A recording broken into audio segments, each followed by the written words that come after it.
Chicago, January. The kind of cold that doesn't just bite, it chews. The wind off Lake Michigan whips between the glass towers on Wacker. Drive like it has a personal grudge. I'm hurrying south on LaSalle. Coat collar turned up, scarf across half my face, clutching 2 paper cups from the little independent cart on the corner of Madison and Wells because the Starbucks feels too corporate for what I'm about to do. 1 cup is mine, black, no sugar, extra hot so it survives the 6-minute walk.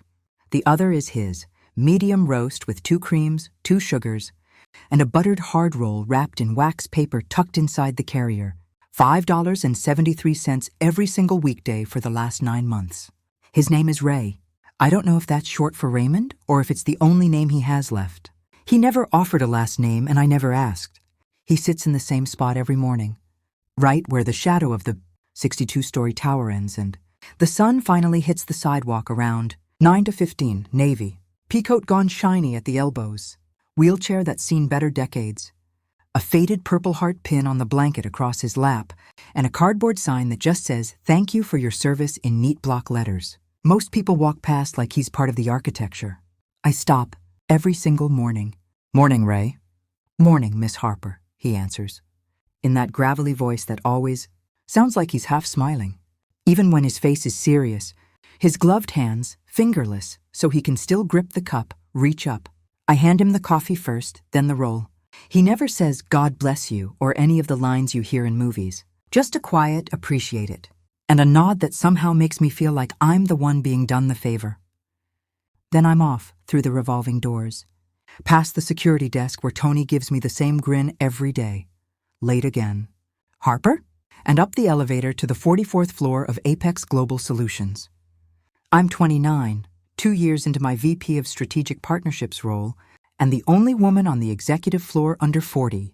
They call me the closer behind my back, because I can walk into a room full of 60-year-old white guys in golf shirts and leave with a signed 8-figure contract. My bonus last year bought me a 2-bedroom condo in River North with a view of the river and a mortgage payments that make my accountant sweat. I love my job. I hate my floor, because the moment the elevator doors open, the performance begins. Harper's doing her St. Teresa routine again. Drew Callahan announces from the Nespresso station. Drew is SVP of Sales, 35 going on frat boy, always in a Patagonia vest even though we're indoors. "Tell me, Madison, how many homeless guys do we have to feed before we hit our quarterly virtue quota?" Snickers ripple through the open plan executive suite. 4 or 5 heads pop up over monitors like prairie dogs. I keep walking. "Seriously," Drew continues, loud enough for the whole floor. "That $5 a day? You could have bought yourself a new pair of Louboutins by now." I stop at my office door, turn, and smile the smile I usually save for hostile clients. "Drew, if I took your bonus instead of mine, I could buy Ray a whole damn franchise. But I like my money honest. A couple of oohs." Drew's face goes red above his vest. Score 1 for Harper. I shut my door, hang up my coat, and open my laptop. The screen fills with the deck I'm presenting to the day after tomorrow. Apex is trying to acquire a Seattle-based AI logistics company for $1.4 billion. My job is to convince the board it's worth 1.8. I've been living in spreadsheets since Thanksgiving. But first, I open the secure messaging app nobody on 44 knows I have access to. I still have access to because IT never remembers to revoke credentials for junior VPs who get promoted too fast. There's a new message from an account with no avatar and the handle, Observer01. Same message every day at 8:57 a.m. "Thank you, Madison." That's all. No signature, no emoji. Just those 2 words. I never reply. I don't know who sends it. I assumed it was Ray somehow borrowing a phone, but Ray doesn't have a phone, I asked once. He tapped the side of his wheelchair and said, "Lost it in Fallujah along with the leg number 2. So I stopped asking. I close the app, take a sip of my own coffee, and start rehearsing numbers. The day passes in a blur of conference calls, passive-aggressive Slack messages, and Drew, accidentally, scheduling over my calendar slot with the CFO. By 6:30 p.m., the floor is mostly empty. I pack up, head down the elevator, and step back into the freezer that is Chicago at night. Ray is gone. His spot is empty except for the cardboard sign weighted down with a quarter, so the wind doesn't steal it. I pick up the sign out of habit, fold it, and slide it into my tote. I'll give it back tomorrow. He hates when the sign blows away, Says it's the only thing he owns that still has his handwriting on it. I'm halfway to the L when my phone buzzes. Unknown number. I almost let it go to voicemail, but something makes me answer. Miss Harper? The voice is familiar, but I can't place it. Deep, calm, a little rough around the edges. Yes? This is Raymond Caldwell. My steps slow. Ray? A low chuckle. Yeah, Ray, listen, I know this is strange, but could you come back to the building? I'm in the lobby. I need to talk to you. I glance at my watch. 6:47 p.m. The lobby will be mostly empty, except for Tony and maybe the night cleaning crew. Is everything okay? I ask. Everything's fine, he says. Better than fine, actually. Just, please, 10 minutes. I turn around without thinking. Something in his voice is different, not the grateful rasp I'm used to. This is steady, confident, like a man who's used to being listened to. When I push through the revolving doors again, Tony's eyes go wide behind the security desk. Miss Harper, you forget something? I don't answer because I'm staring at the man standing in the middle of the marble lobby. No wheelchair, no peacoat, no blanket. He's wearing a charcoal Tom Ford suit that looks like it was sewn onto him this morning, the kind of suit that costs more than most people's cars. His silver hair is trimmed, his posture ramrod straight, and the Purple Heart pin is now on the lapel of a perfectly tailored jacket instead of a frayed blanket. 4 men in dark suits and earpieces stand at the edges of the lobby. Not obvious security, but close enough that Tony looks like he's about to have a heart attack. Raymond, smiles the same half-smile I've seen every morning, only now it reaches his eyes. Madison, he says, walking toward me with no limp, no hesitation. Thank you for coming back. I can't speak. My mouth is actually hanging open. He stops a foot away. I owe you an explanation and an apology.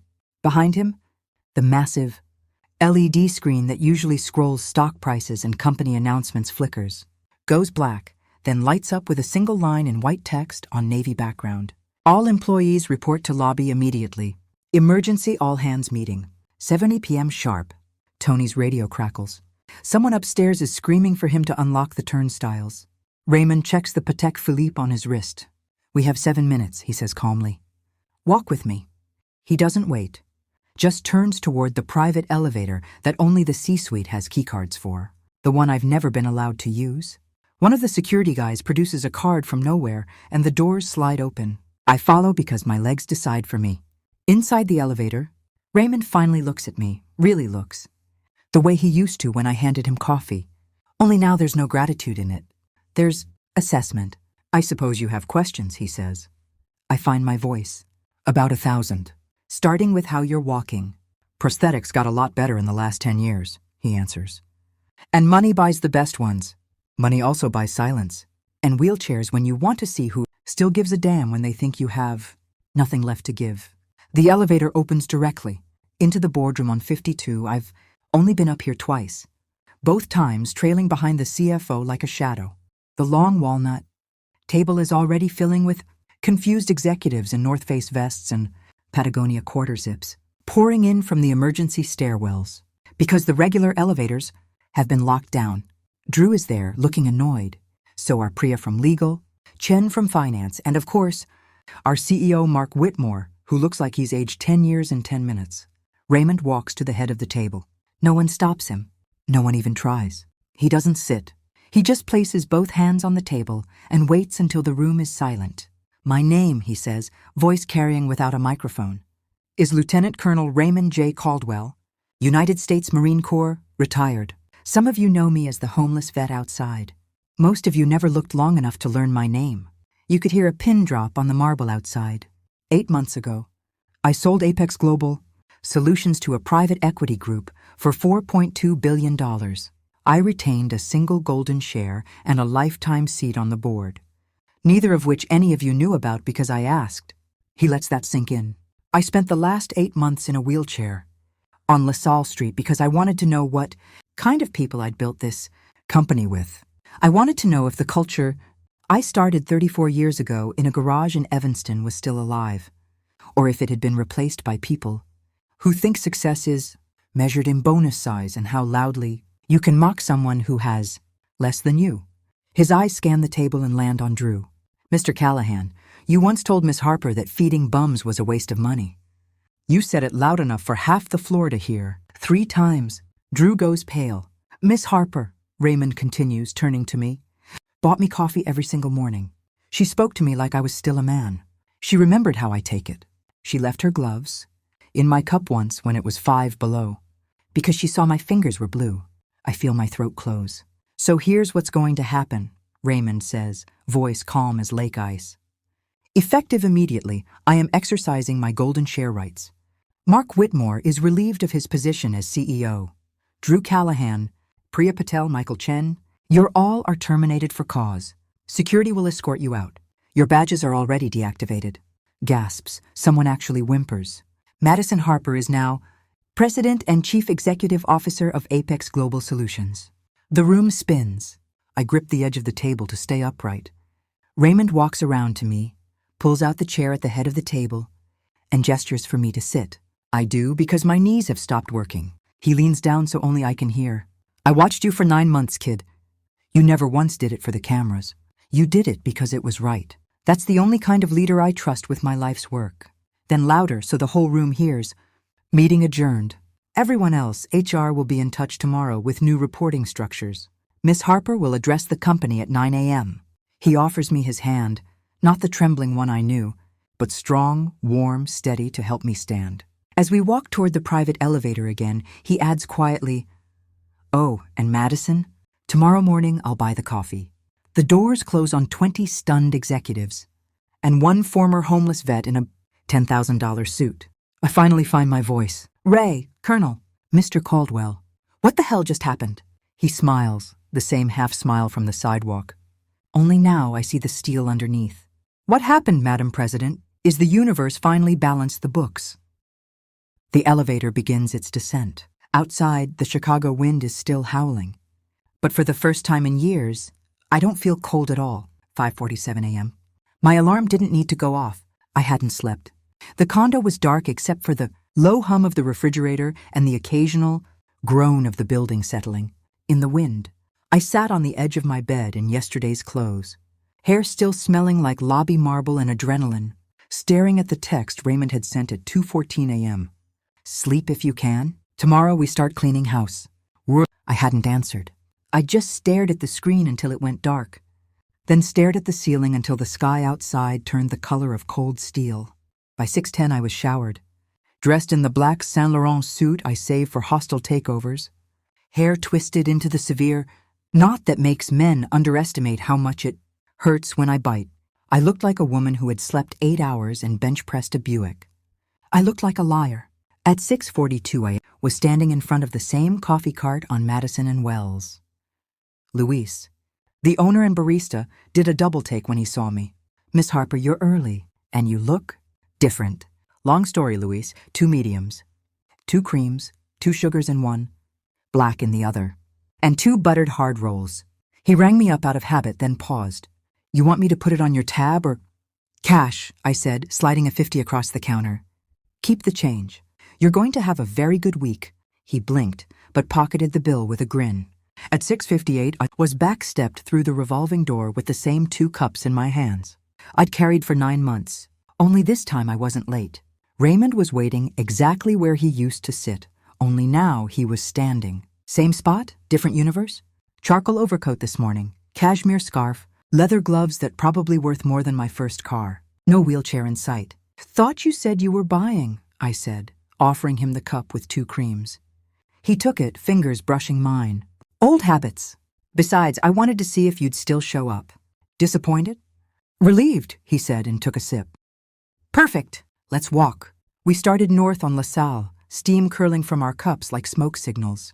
"Board's already screaming," he said conversationally. Whitmore lawyered up at midnight.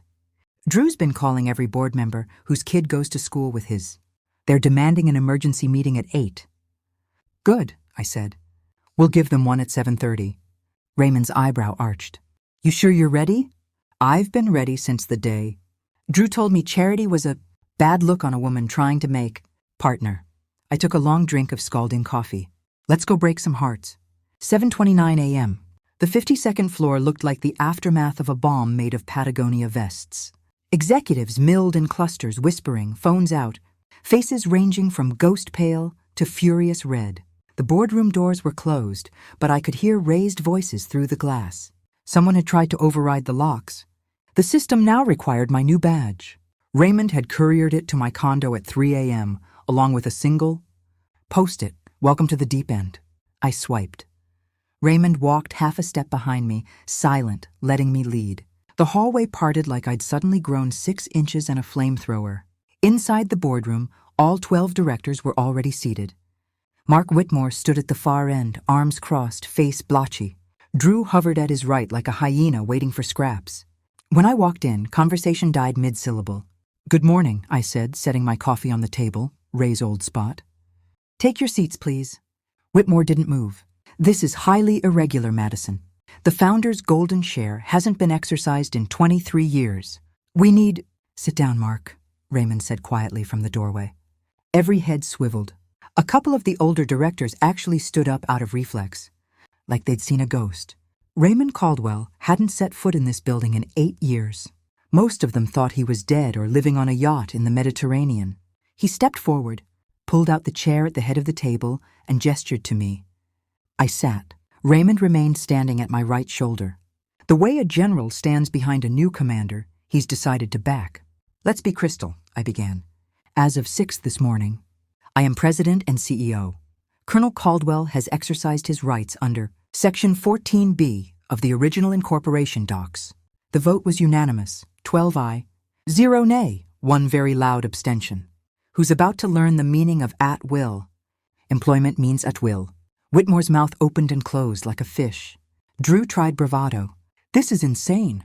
You can't just—" "Security," I said into the intercom on the table. 4 men in dark suits appeared so fast you'd think they teleported. 2 of them gently, professionally took Drew by the elbows. He squawked like a stepped-on duck. "Madison, you little—" "Goodbye, Drew," I said sweetly. "Your personal effects will be mailed to whatever sad apartment you can afford on unemployment." The doors closed on his cursing. Whitmore tried reason next.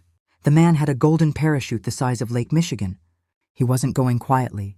"The street will see this as instability. Stock's already down 3% pre-market." Raymond spoke for the first time. "Stock will be up 15 by close of business. Because the street hates entitled pricks more than they hate change." He slid a folder across the table. Inside, signed letters of resignation from 4 SVPs who'd magically decided to pursue other opportunities. Between midnight and 4 a.m. each came with a non-disparagement clause and a severance package that made their eyes water when they realized how small it was compared to what they thought they deserved. One by one, the board members opened their own folders. Inside each, a single photograph printed on glossy paper. Drew mocking me at the Nespresso machine. Priya rolling her eyes when I brought Ray's coffee. Through the lobby on a day the cameras caught it. Chen pretending to panhandle in the break room for laughs. Every single one taken from the building's own security feeds. Raymond's voice was soft. "I've spent 8 months watching. I know exactly who clapped when."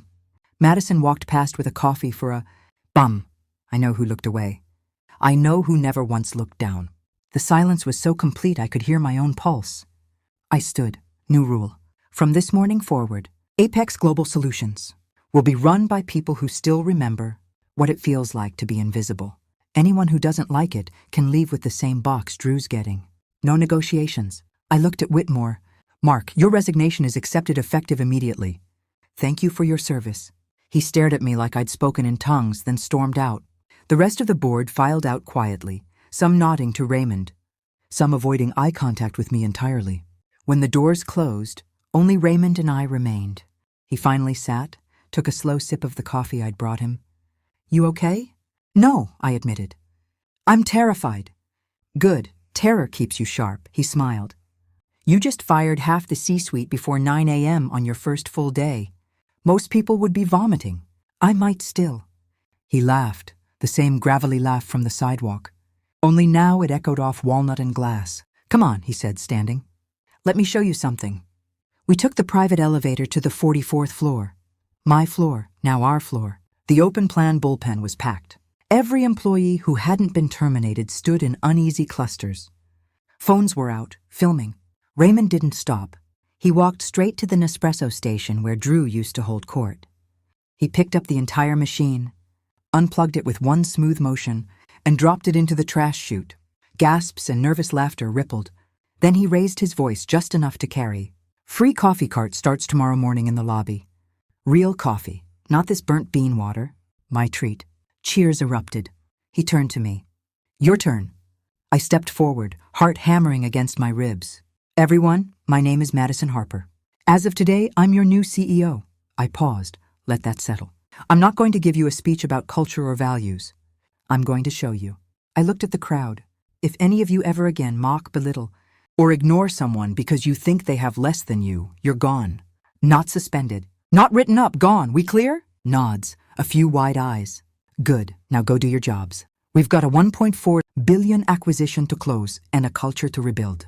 They scattered like startled birds. Raymond waited until we were alone again. "One more thing before the real day starts." He handed me a key card with a black magnetic strip. "Sub-basement level 3. Parking spot A1. It's yours now." I frowned. "I take the L." "Not anymore." We rode down in silence. When the elevator doors opened, a matte black Maybach sat gleaming under the LEDs, driver already standing at attention, and in the spot beside it, a brand new, lifted, fully accessible Dodge van with veteran plates and a Purple Heart insignia. Raymond shrugged. "Figured I won't need the chair anymore. Might as well put it to good use for somebody who does." I stared at him. "You planned this long, huh?"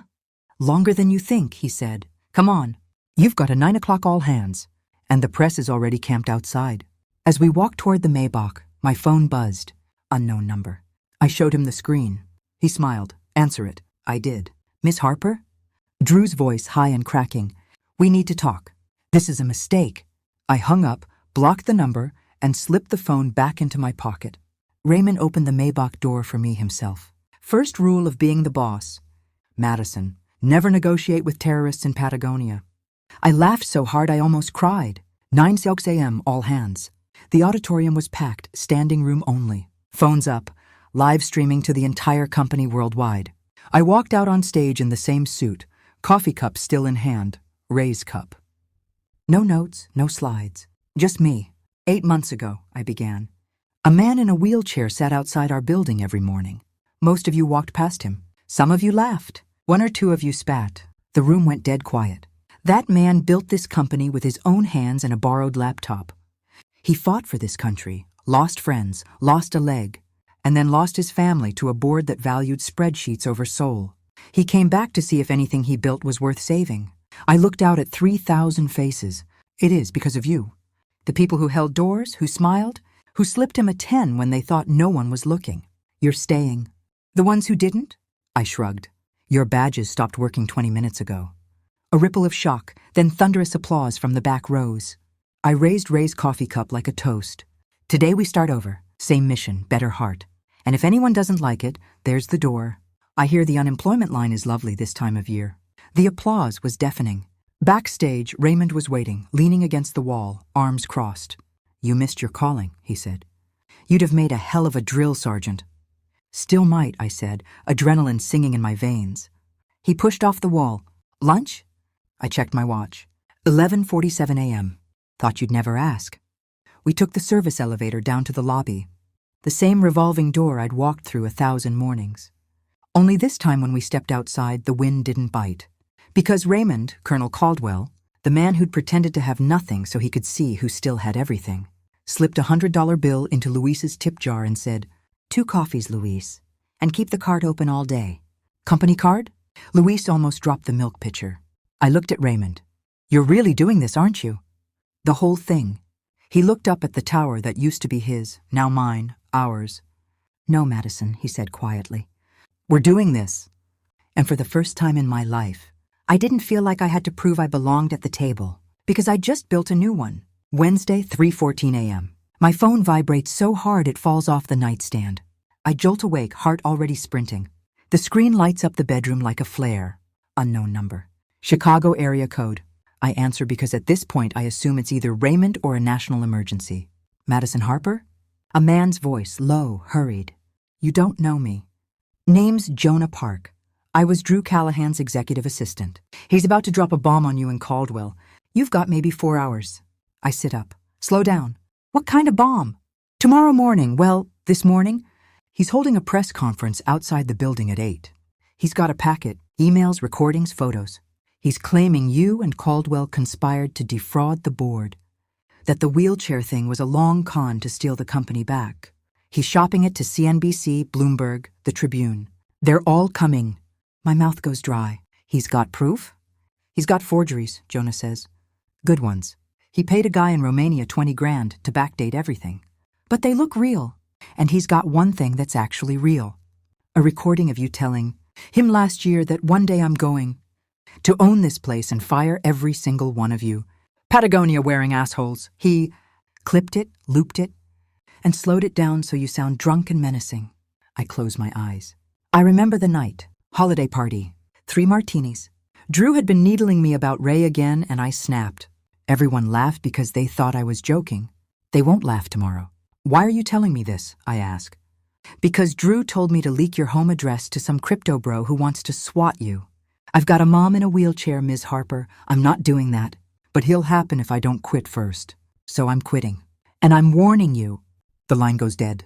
I stare at the ceiling until the numbers on the clock blur. Then I call the only person I trust at 3:20 a.m. Raymond picks up on the second ring, voice gravel perfect. Tell me. I do. When I finish, there's a long silence, and then the sound of a lighter flicking.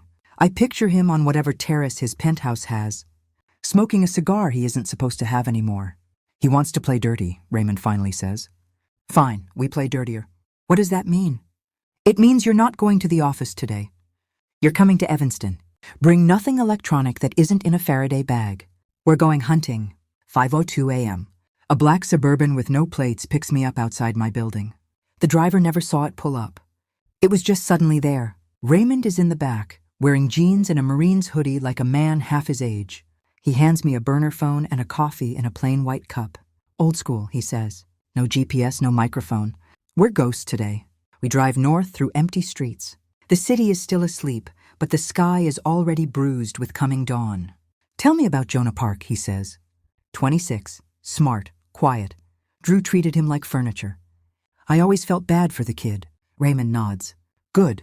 We're going to make him the hero of this story. I blink. He just betrayed his boss. Exactly, Raymond says. And he did it for the right reason. That's the kind of man I want on payroll. 6:30 a.m. We're in a nondescript brick building in Evanston. That looks like an accountant's office from the outside. Inside, it's a war room.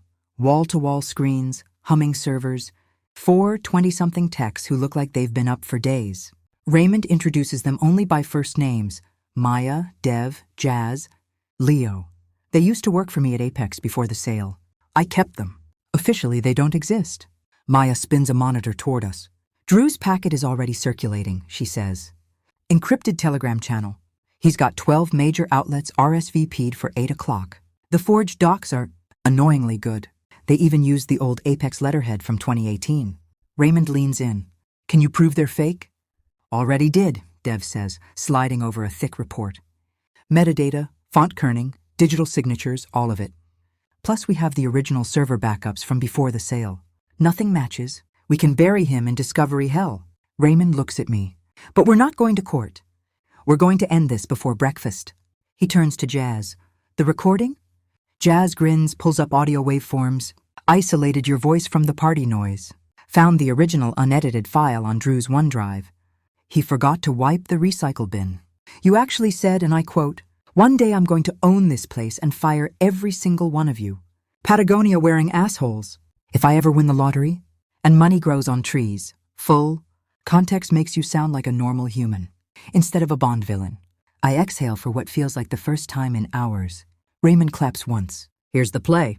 Madison, you're going to walk into that press conference at 7:58, not as the accused. As the accuser, you're going to hand Jonah the microphone and let him tell the world he was ordered to commit a felony. We leak the metadata report to every outlet at 8:05. By 8:15, Drew will be radioactive. I stare at him. You want me to weaponize a 26-year-old assistant? I want to give him the stage he deserves, Raymond corrects gently. And I want Drew to learn that the people he treated like furniture have spines. 7:40 a.m. Jonah meets us in the lobby of the Apex building. He looks like he hasn't slept either. Hoodie, glasses fogged from the cold, hands shaking. But his jaw is set. "I brought everything," he says, holding up a thumb drive. Original instructions from Drew, the SWAT threat, the payment to the Romanian guy, all of it. I take the drive. "You sure you want to do this?"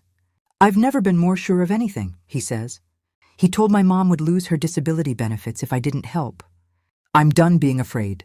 Raymond puts a hand on the kid's shoulder. "You're hired. Salary triple what he paid you. Start tomorrow." Jonah's eyes fill. He nods once. 7:58 a.m. The circus is already assembled on the plaza. Satellite trucks. Reporters in parkas. Drew at a makeshift podium wearing a victim face and a $4,000 Canada Goose jacket like armor. He starts the moment he sees the cameras roll. "Today I'm exposing one of the biggest cases of corporate fraud in Chicago history." I step out of the revolving door, flanked by Raymond. No wheelchair today, just quiet menace. And Jonah. The reporters smell blood and pivot. Drew falters mid-sentence. I take the microphone from the stunned CNBC guy like I own it. "Good morning," I say, voice carrying over the wind. "My name is Madison Harper, President and CEO of Apex Global Solutions. Mr. Callahan was terminated yesterday for creating a hostile work environment. This morning he attempted to retaliate by manufacturing evidence and threatening to SWAT a private citizen. We have a witness." I hand the mic to Jonah. Jonah steps forward, voice steady. "My name is Jonah Park. I was Drew Callahan's executive assistant. Yesterday he instructed me to leak Ms. Harper's home address to individuals who threatened violence. Here is the recording." He holds up his phone. Drew's voice, tinny but unmistakable. "If she thinks she can humiliate me and walk away, tell those 4chan psychos where she lives. I'll Venmo you 10 grand. The plaza goes dead silent except for the wind. Then the questions explode. Drew tries to bolt.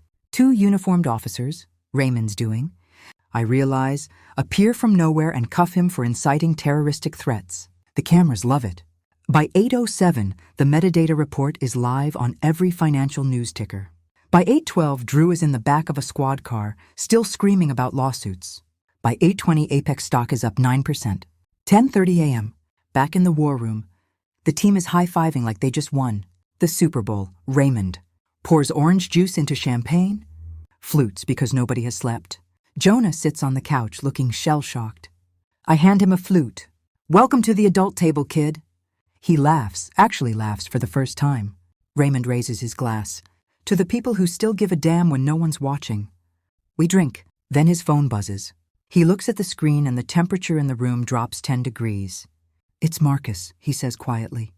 Marcus, his son, the one who hasn't spoken to him in 2 years. Because Raymond refused to die fast. Enough for inheritance purposes. Raymond answers on speaker. "Dad?" Marcus sounds cautious. "I saw the news. Is everything okay?" Raymond looks at me, then at Jonah. Then at the kids who never left him when the money did. "Everything's perfect, son," he says. "Just cleaning up some trash." "How's the weather in Napa?" Marcus stammers something about wanting to meet, talk, maybe come to Chicago. Raymond's voice is gentle steel. "I'd like that. But first you should know I updated my will last night. Everything goes to a foundation. And to a young woman who remembered how I take my coffee when my own blood forgot my birthday." Silence on the line. "I'll call you when I'm ready," Raymond says and hangs up. He looks almost peaceful. 2 p.m. We're back in the Apex cafeteria, newly renamed Ray's Place. The old executive dining room on 52 has been converted into an open collaborative space. The mahogany table is gone. In its place, long communal tables and a coffee bar that never closes. I'm eating a grilled cheese with Raymond and Jonah when my former assistant, now Jonah's new mentor, pokes her head in. "Miss Harper, there's someone here to see you." Says it's personal. I walk out to the lobby. A woman in her late 50s stands there, coat clutched tight, eyes red from crying. She looks familiar in the way family does when you wish they didn't. "Madison," she says. "I'm Ellen Callahan. Drew's mother." My stomach drops. She holds out a small envelope, hands trembling. "He's my son. I know what he did was wrong, but he's all I have, please. Don't destroy him completely." I take the envelope. Inside is a cashier's check for $47,312.81. Every cent Drew had left after legal fees. "He asked me to give you this," she whispers. Said it's a start. I look at her for a long moment. Then I tear the check in half. Tell Drew the debt isn't money, I say. It's character. When he figures out how to pay that back, I'll think about forgiveness. She nods, tears spilling, and leaves. Raymond appears beside me. You did good, kid. Did I ask? Or did I just become the thing I hated? He considers. Difference is intent. You gave him a door, not a coffin. That's mercy. 6:01 p.m. We're on the roof of the building. The city spreads out below us. Lights coming on like someone turning up the dimmer on the world. Raymond hands me a small velvet box. I open it. Inside, a challenge coin. One side the Marine Corps eagle. The other the Apex logo. And underneath, in tiny letters, to the ones who still see us. I turn it over in my fingers. I had them made for the whole company, he says. But yours is the first. I close my fist around it. Raymond. Why me? Really? He looks out over the skyline, wind ruffling what's left of his hair. Because when my wife was dying, he says quietly, nurses used to bring her coffee the way you brought me mine. Exactly 2 creams, 2 sugars, even when she couldn't drink it anymore. Just so she'd know someone remembered how she liked it. You reminded me people like that still exist. He turns to me. I didn't choose you to run my company, Madison. I chose you to run the next one. The one that comes after money doesn't matter anymore. I swallow hard. Think you're up for it? I look down at the coin in my hand, then at the city that suddenly feels smaller, manageable. Yeah, I say, I'm up for it. He grins, the old sidewalk grin. Only now it's the grin of a man who just took his life back. Good, because tomorrow we start buying hospitals. Veterans shouldn't wait 6 months for a prosthetic leg. I laugh, tears pricking. He offers his hand, I take it. Below us, Chicago keeps moving. Unaware that a woman who used to buy coffee for a homeless man now decides which companies live or die before breakfast. And for the first time in my life, power doesn't feel heavy. It feels like the moment right before you hand a stranger a cup of coffee and realize you just changed 2 lives. Friday, February 14th, 6:03 a.m. Valentine's Day. The city is bleeding red balloons and overpriced roses. I'm in the back of the Maybach, staring at a single line on my phone that just turned my blood to ice. Vanguard Capital has filed a 13D. They own 9.8% of Apex. Hostile intent declared. 9.8% doesn't sound like much until you realize that's 38 million shares, bought in complete darkness over the last 9 trading days. Someone just spent roughly $2.1 billion to park themselves on our doorstep with a battering ram. The driver glances in the mirror. Still to the office, ma'am? Faster, I say. Raymond is already waiting in the war room when I arrive. Hoodie swapped for a charcoal suit, eyes bloodshot. He hasn't slept either. Valentine's gift from Victor Lang, he says without greeting, tossing a glossy pitch book across the table. The cover, a shark wearing a heart-shaped heart around its neck. Subtle. Victor Lang, 38, Silicon Valley's favorite vampire, built a SPAC empire on buying legacy companies, stripping them to the bone, then selling the skeleton to private equity. Apex is exactly his type. Cash-rich, newly chaotic, stock still climbing from the Raymond's return, but not yet bulletproof. He thinks we're wounded, Raymond says. Thinks the press circus with Drew made us look weak. He's wrong. I flip the book open. Page 2 is a mock org chart with my name crossed out in red and Lang's in gold. Cute. Page 8, Raymond says quietly. I turn. It's a single photograph. Me, 9 months ago, handing coffee to Raymond in his wheelchair. The caption, charity stunt or coordinated fraud. Sources say Harper and Caldwell planned the entire spectacle. My stomach flips. They're going to run the grifter narrative again, I say. Only this time with $1 billion budget. Raymond nods. Lang doesn't want to negotiate. He wants to annihilate us in public, force the board to capitulate, then fire everyone with a soul. I look at the 4 techs, Maya, Dev, Jazz, Leo, already hammering keyboards like it's D-Day. Options? I ask. Maya spins her monitor. Poison pill is ready to flip, but it'll tank the stock 20% and spook employees. White knight is possible, but we'd owe favors for a decade. Staggered board means he can't replace everyone at once, but he can make our lives hell until next annual meeting. Raymond leans back. There's door number 4. He slides a flash drive across the table. Lang's been cheating. 8:47 a.m. Conference room 52A. The entire board is on video. Some still in pajamas, one literally on a yacht. Raymond and I sit side by side like generals. Victor Lang's face fills the main screen, tanned, smug, hair gelled into submission. Morning, Colonel. Madison. Happy Valentine's. Let's make this simple. 10.2 billion all cash, 38% premium. You resign, I take the keys, everybody wins. Raymond doesn't blink. Counter offer. You withdraw the 13D by market close or I ruin you. Lang laughs, the sound of a man who's never lost. Cute, you have until 5 p.m. The screen goes black. I turn to Raymond. You were bluffing. Was I? He nods to Maya. Maya hits a key. Every major financial outlet lights up simultaneously with the same headline. Vanguard Capital CEO Victor Lang under SEC. Investigation for front-running. Apex shares using offshore accounts. Attached. Bank records, WhatsApp screenshots. A Bahamian shell company named Red Heart LLC, Lang's wife's maiden name. And a very clear paper trail showing Lang started buying. Apex the day after Drew's arrest, when the stock dipped 8% on the instability news. Lang didn't just smell blood. He helped create the wound. 11:12 a.m. Lang's lawyers are screaming conflict of interest, claiming the documents are fabricated. They're not. Jazz found the trail at 4:03 a.m. because Lang used the same Romanian hacker Drew had hired, small world, and the idiot reused credentials. Once we were inside the shell, everything spilled like a gutted fish. By noon, Vanguard stock is down 28%. Partners are calling for Lang's head. 1:05 p.m. Lang tries a different tactic shift. Public letter to Apex shareholders claiming Raymond is mentally unfit. And I'm his puppet. He attaches a 2009 psych eval from when Raymond had PTSD after his wife's first cancer scare. The internet does what the internet does. Starts a free-ray hashtag and memes of Lang as a literal vampire. 2:47 p.m. The SEC issues a statement. Trading in Vanguard halted pending investigation. Lang is radioactive. 3:30 p.m. My phone rings. Private number, I answer on speaker. Lang sounds like he's been gargling glass. You want to negotiate now? No, I say. We want you to bleed a little more. Then we'll talk. I hang up. Raymond actually grins. 4:59 p.m. 1 minute before deadline. The board is on video again. Lang looks like a man who's aged 10 years in 10 hours. He tries bravado one last time. You can't prove... Raymond interrupts. We just did. Check your inbox. Lang opens the file Maya sent. It's a signed affidavit. From the Romanian hacker, paid. Triple what Lang offered. Plus a full confession time to go live on every platform in 60 seconds unless Lang withdraws the 13D and resigns as Vanguard CEO by 5:30. Lang stares at the screen.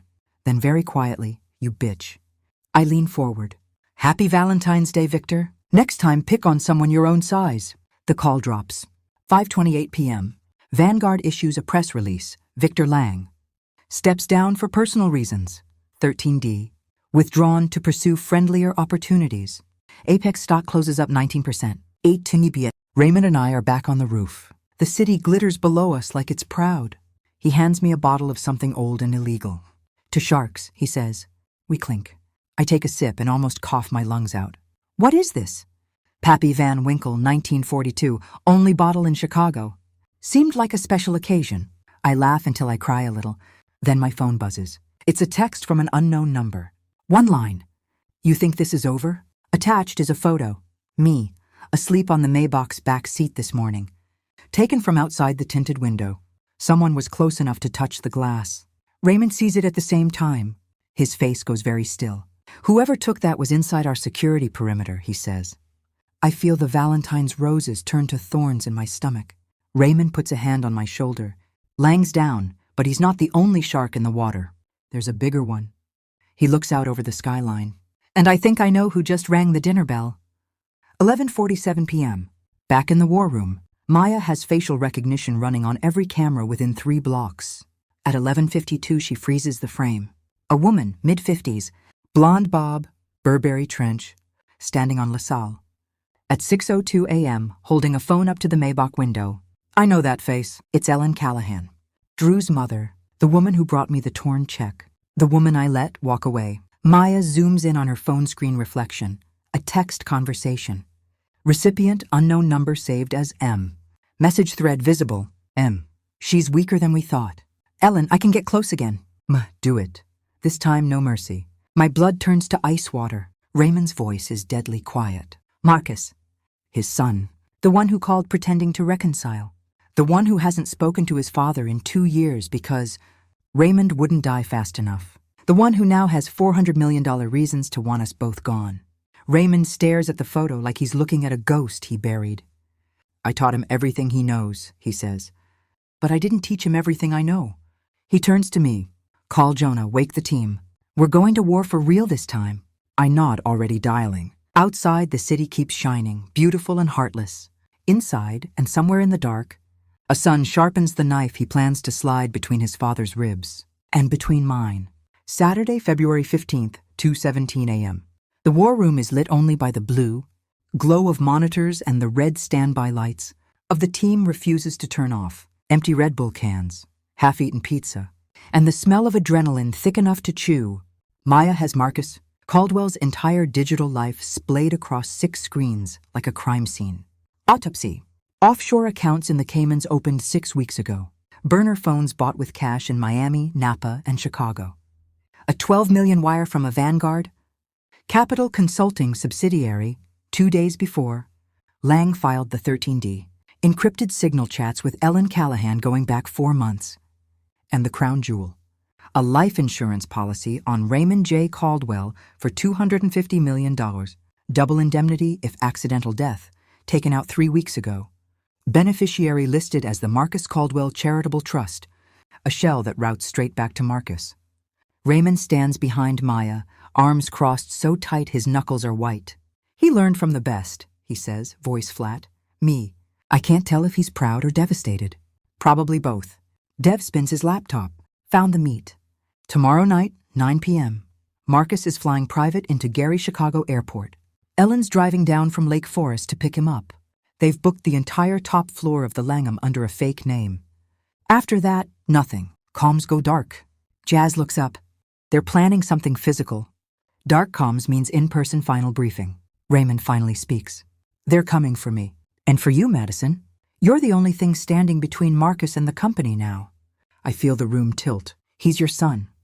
He stopped being my son the day he asked when I planned to die so he could buy a second yacht. Raymond's voice cracks on the last word, then hardens again. Blood doesn't get a free pass to murder. He turns to the team. Options. Non-negotiable. Nobody dies unless they force it. Leo raises a hand. We flip Ellen. She's the weak link. Drew's in jail. Lang's radioactive. She's got no one left. Offer her immunity and witness protection. She rolls. Marcus is done. Raymond shakes his head. She won't turn on Marcus. She hates me more than she loves her own kid. She thinks I ruined Drew's life. Maya clears her throat. Then we don't flip her. We ghost her. Everyone looks at her. She pulls up blueprints of the Langham's 52nd floor. Private elevator. Keycard only. 1 service corridor. We put our own people in room service uniforms, take the elevator before they do, wait inside the suite. When Marcus walks in, we own the room. Raymond meets my eyes. Your call, Madam President. I think of the torn check, the trembling hands. The mother begging for her monster of a son. I nod once. Do it. Sunday, February 16th, 8:41 p.m. Langham Hotel, 52nd floor. I'm wearing a room service jacket 2 sizes too big. Pushing a cart that supposedly carries a $900 bottle of 1982 Chateau, Waitress and 2 filet mignons. My heart is trying to punch through my ribs. Raymond refused to stay behind. He's in the bathroom of the presidential suite right now, wearing the same charcoal suit he wore the day he stood up from the wheelchair, holding a suppressed .45 he hasn't touched since Fallujah. Maya, Dev, and 2 off-duty Chicago PD detectives we trust are in the bedroom with body cams rolling. The plan is simple. Wait for Marcus and Ellen to enter. Lock the door behind them, present the evidence. Offer 1 chance to surrender. If they reach for weapons, we end the threat. 9:03 p.m. The private elevator dings. 2 sets of footsteps. Ellen's heels and Marcus's Italian loafers. The door opens. Marcus walks in first. Tall, blonde, perfect teeth. Raymond's eyes, but none of his warmth. Ellen follows, clutching her purse like a shield. Marcus freezes when he sees me beside the cart. Evening, I say, pulling the silver dome off the dinner. Underneath, printed photos, bank records, the insurance policy, and a pair of handcuffs arranged like a Valentine's bouquet. Ellen gasps. Marcus's face goes through shock, calculation, then icy calm. Dad's little guard dog, he says. Cute. Raymond steps out of the bathroom, gun lowered but ready. Marcus actually flinches. Dad! Don't, Raymond says. Just don't. Marcus recovers fast. You're making a mistake. I'm here to help.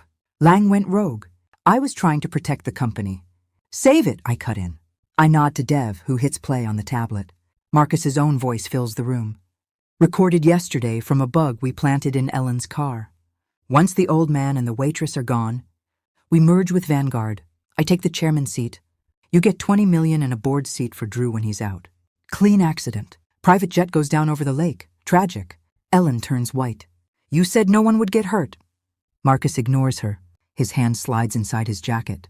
Raymond raises the .45 in one smooth motion. Son, I will put you down before I let you finish that move. Marcus freezes. I step forward. Here's how this ends, Marcus. You come quietly.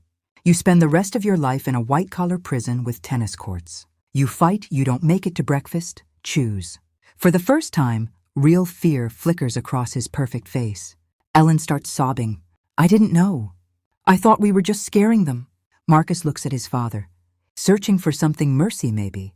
Or the man he used to call Dad when he was 8 years old. He finds nothing. Slowly, he pulls his hand out empty. Dev and the detectives move in, cuffs ready.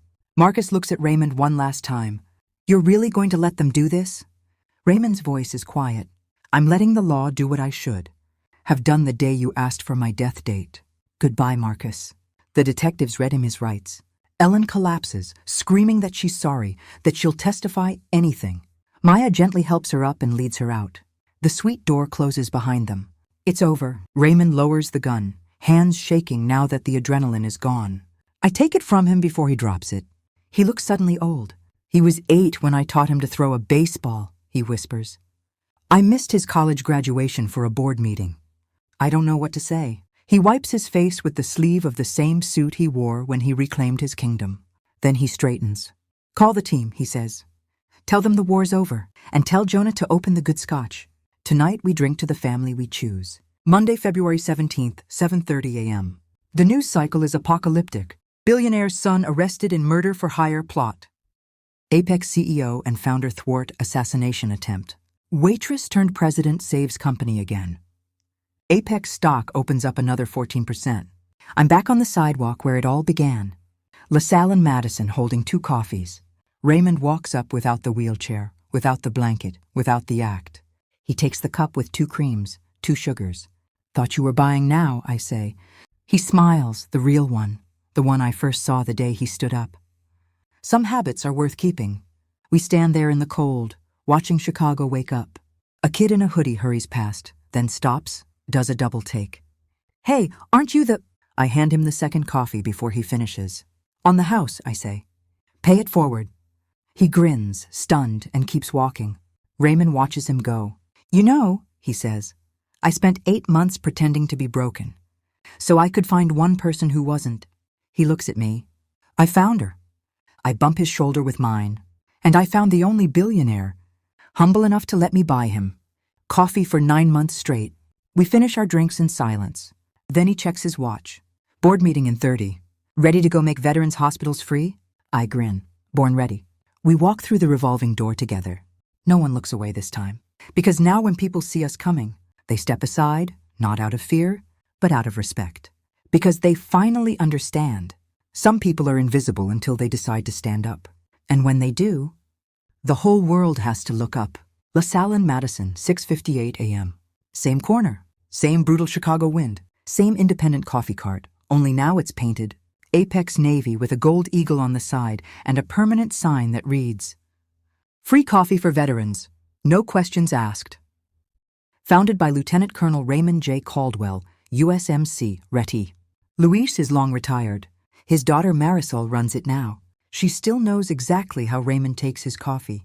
I'm wearing a navy peacoat that costs more than my first year's salary ever did. But underneath it is the same Saint Laurent suit from the day I became president. Some armor you never take off. Raymond is beside me, silver hair thinner now.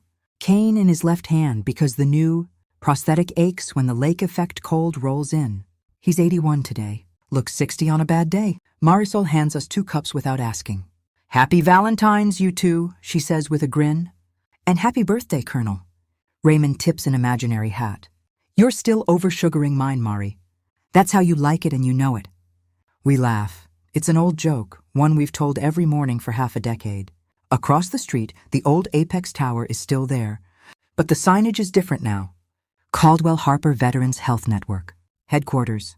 We don't build software anymore. We build hospitals, free ones. From Honolulu to Harlem, the waiting list for a prosthetic limb went from 18 months to 18 hours. Suicide hotlines are staffed 24/7 by actual veterans who've been there. And every single facility has a coffee cart in the lobby that gives out free drinks to anyone wearing a service cap, no ID required. Because Raymond decided the only inheritance worth leaving was dignity. I became the face of it, the CEO of the whole network. But everyone knows who the soul is. 8 to 12 a.m. We ride the private elevator to the top floor, no longer the 52nd. We added 3 floors and a rooftop garden. The doors open onto a wide, sunlit corridor lined with photographs. Me handing coffee to a wheelchair-bound Raymond. Taken by a tourist the very first week. Drew Callahan's mugshot, framed ironically. Victor Lang's resignation letter. Marcus's prison ID. Photo. He's serving 22 years in a Minnesota federal facility. He sends a card every Christmas that Raymond never opens. Jonah Park in cap and gown. Graduating summa cum laude from the Caldwell Harper Scholarship Program he now runs. And the newest one? Me and Raymond cutting the ribbon on the 100th hospital in San Diego last month. The corner office isn't mine anymore. It's a children's therapy room with floor-to-ceiling windows and a mural of superheroes who all wear dog tags. My actual office is smaller, on the garden level. Right next to the coffee cart I insisted we keep inside the building. Raymond's office is wherever he damn well pleases. Today it's the rooftop. We step out into the cold, clear morning.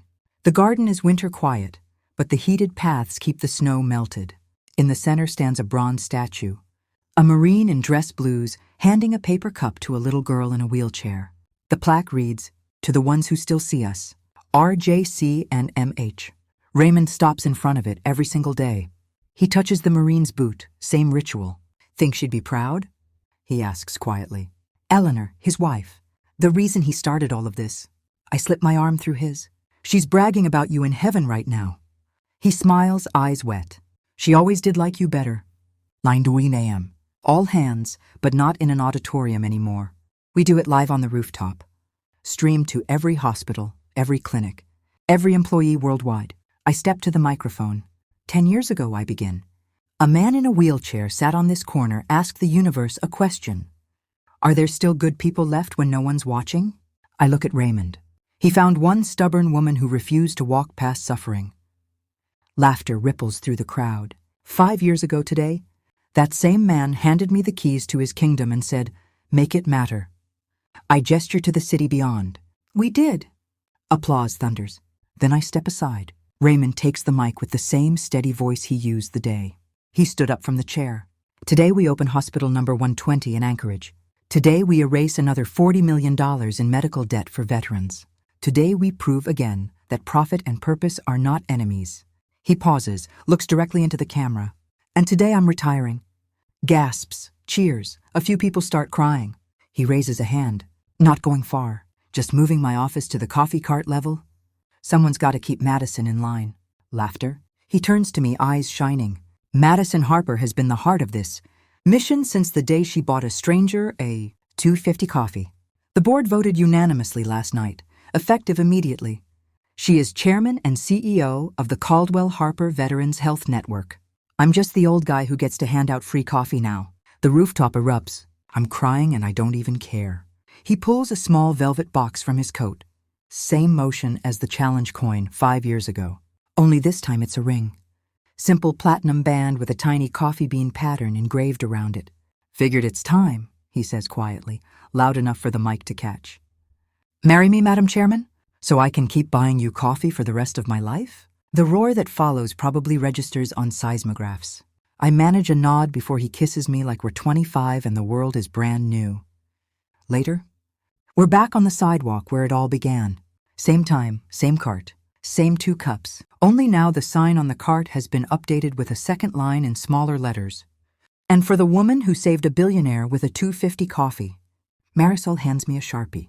Tradition on Valentine's Day. Whoever's getting proposed to signs the cart. I write in the same spot I've signed every year since. Madison Harper Caldwell. Still buying his coffee. Forever. Raymond signs underneath. Raymond J. Caldwell. Still pretending to be broke, so she keeps doing it. We laugh until we cry. A kid walks past, maybe 19, wearing a VA hospital hoodie, missing an arm. He stops, stares at us, then at the cart, then back at us. You're them, he says. The coffee people. I hand him a cup before he can ask. On the house, I say. Pay it forward. He looks at the cup, then at us, eyes filling. Thank you, he whispers. For everything. Raymond claps him on the shoulder. Thank you for your service, son. Coffee's hot. World's cold. Come inside when you're ready. We've got a job for you if you want it. The kid walks away, clutching that cup like it's made of gold. Raymond watches him go. Think he'll come in? I smile. They always do. He offers his arm. I take it. Together we walk through the revolving door that changed both our lives. The security guard, Tony, retired years ago. Now volunteers at the front desk, salutes us both. Morning, Mr. and Mrs. C, he says with a grin.